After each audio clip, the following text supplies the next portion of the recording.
বরিশালের অতিরিক্ত জেলা ম্যাজিস্ট্রেট জাকির হোসেনের বাসা থেকে কিশোরী গৃহকর্মীর ঝুলন্ত মরদেহ উদ্ধার করা হয়েছে। গৃহকর্তার দাবি এটি আত্মহত্যা। জাকির হোসেন জানান ৩ বছর ধরে তার বাসায় কাজ করছিল রাজিয়া নামে ১৩ বছর বয়সী ওই কিশোরী।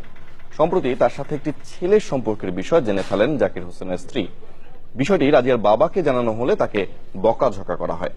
এরপর গতকাল রাতে গলায় ওড়না পেঁচিয়ে ফাঁস নেয় রাজিয়া। হাসপাতালে নেওয়া হলে চিকিৎসক তাকে মৃত ঘোষণা করেন। পুলিশ বলছে বিষয়টি খতিয়ে দেখা হচ্ছে। জরুরি বিভাগ অতিরিক্ত জেলা ম্যাজিস্ট্রেট নিয়ে আসছেন। আমি তাকে পরীক্ষা নিরীক্ষা করার পরে মৃত অবস্থায় মৃত ঘোষণা করে আছে।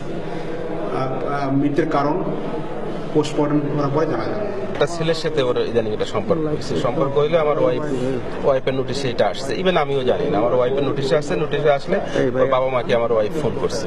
তার ওর বাবা মা নাকি বকাঝকা করছে, তুই বকাঝকা করছে, তুই এরকম আগে এরকম শুনছি, এটা সেটা করি, সেটা হ্যান ত্যান, তোকে করবো। 9:30 বা 10:45 দিকে তার বাসার বারান্দায় একটা ওড়না পেঁচিয়ে গলায় ফাঁস লাগিয়েছে।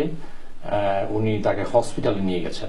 না, এটা হয়তো ওনার বাসার কাজে গৃহকর্মী এরকম ঘটনা উনি দেখেই উনি নিজেই নিয়ে গেছেন চিকিৎসার জন্য, যে বেঁচে আছে হয়তো এইটার উপর ধারণা করে উনি নিয়ে গেছেন। বাট সেখানে নেওয়ার পর ডাক্তার তাকে মৃত ঘোষণা করেছে। ময়নাতদন্ত হবে, ময়নাতদন্ত সাপেক্ষে পরবর্তী তদন্ত সাপেক্ষে আইনগত ব্যবস্থা নেওয়া হবে।